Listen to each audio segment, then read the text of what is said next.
आज संसद परिसर में राष्ट्र को समर्पित किया जा रहा नया भवन आत्मनिर्भर भारत का प्रतीक है। साथ ही साथ यह बदलते वैश्विक परिवेश में भारत की शक्ति और स्थिति को भी रेखांकित करता है।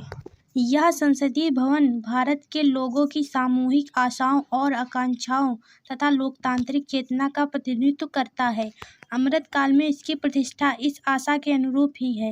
संसद का नया भवन भारतीय सभ्यता में गहराई से रचे बसे लोकतांत्रिक मूल्यों की जीवंतता और अमरता का प्रतीक है।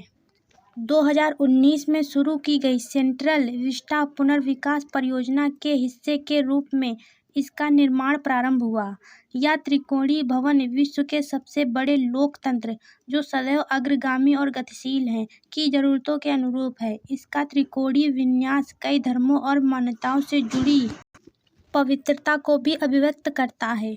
दो त्रिकोणों का मिलन ईश्वरीय इच्छा और मानव प्रयास के संयुक्त रूपक को खूबसूरती से अभिव्यक्त करता है। यह उस देव तत्व का प्रतीक है जिसमें मानवीय संवेदनाएं अपना स्थान पाती हैं। लगभग 65,000 वर्ग मीटर में विस्तृत नई संसद, लोकसभा, राज्यसभा, संवैधानिक हॉल, लाउंज, सेवा क्षेत्र एवं अन्य कार्यालयों को समेटे हुए है। नई संरचना भविष्य में एक विस्तारित संसद को भी समायोजित करते हुए समूची जनता की सक्षम भागीदारी के प्रतिनिधित्व को सुनिश्चित करेगी। लोकसभा की समूची सजावट में राष्ट्रीय पक्षी मोर की छवि अलग अलग प्रकार से देखी जा सकती है। वहीं राज्यसभा में राष्ट्रीय पुष्प कमल की विभिन्न छवियां अंकित हैं।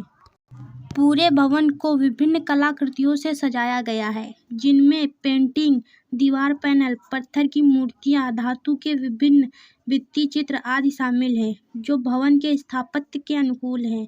यह कलाकृति संयोजन पारंपरिक और आधुनिक कला के सामंजस्य का विशिष्ट उदाहरण भी है। संसद के नए भवन में 6 प्रवेश द्वार हैं, जिनमें से प्रत्येक द्वार को बलुआ पत्थर से बनी मूर्तियों से सुसज्जित किया गया है। वास्तव में यह मूर्तियां भारतीय सभ्यता व संस्कृति में मान्य शुभ फलदायक जीवधारियों का चित्रण है, जो सफलता, कीर्ति, शक्ति, विजय, ऊर्जा और ज्ञान के प्रतीक हैं। इनके नाम इन्हीं प्राणियों के नाम पर गज द्वार, अश्व द्वार, गरुड़ द्वार, हंस द्वार, मकर द्वार और शार्दूल द्वार रखे गए हैं। नए भवन में 3 उत्सव मंडप हैं।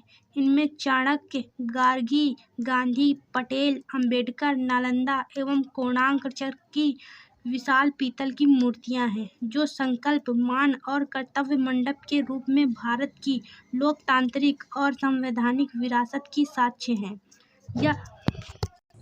यहाँ सार्वजनिक प्रवेश द्वार, कर्तव्य द्वार 3 दीर्घाओं की ओर ले जाता है, जहाँ भारतीय कला, वास्तुकला, सौंदर्य शास्त्र, इतिहास, विरासत और कला का समेकित रूप देखने को मिलता है। सामूहिक रूप से ये दीर्घाएं भारतीय सांस्कृतिक और सभ्यता में निहित भारतीय पहचान और लोकाचार का प्रतिनिधित्व करती हैं।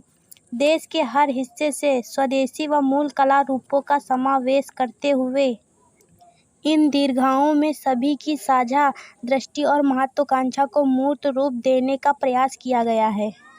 वास्तव में यह मंडप और दीर्घाएं एक भारत श्रेष्ठ भारत का प्रकटीकरण है, जिसमें हर प्रांत के लोगों का प्रतिनिधित्व है। यहाँ आस्था, कलाकृति भारत के सभी राज्यों से मंगवाई मिट्टी से बनी है, तो संगीत दीर्घा भारत की नृत्य, गायन और वाद्य की निरंतर व समृद्ध परंपरा को प्रदर्शित करती है। देश के प्रख्यात संगीतकारों या उनके परिवार के सदस्यों ने इस दीर्घा के लिए अपने वाद्य यंत्र सहर्ष भेंट किए हैं। इनमें उस्ताद बिस्मिल्लाह खान शहनाई वादक, पंडित रविशंकर सितार वादक, उस्ताद अमजद अली खान सरोद वादक, पंडित हरि प्रसाद चौरसिया बांसुरी वादक, विद्वान एन रमानी बांसुरी वादक और पंडित शिव कुमार शर्मा संतूर वादक प्रमुख हैं। स्थापत्य दीर्घा में प्रत्येक राज्य की यूनेस्को की विश्व विरासत सूची में शामिल प्रतिनिधि विरासतों को दिखाया गया है। शिल्प दीर्घा देश के विभिन्न हस्तशिल्पों के बहुमुखी सांस्कृतिक पहलुओं को प्रदर्शित करती है। इन सब के अलावा प्रत्येक राज्य की लोक व आदिवासी परंपराओं और अनूठे चित्रों को, जिसे जमीन से जुड़ी 75 महिला कलाकारों ने बनाया है को दर्शाती हुई पीपल्स वॉल, जिसकी थीम जन जननी जन्मभूमि है, भारत की समग्र सांस्कृतिक का एक रोमांचकपूर्ण अनुभव देती है। संसद कला दीर्घा के मुख्य भागों में से एक है। इसकी संवैधानिक विथिका, जो लोकतंत्र की जननी के रूप में भारत की अनूठी सभ्यतिक यात्रा को प्रदर्शित करती है।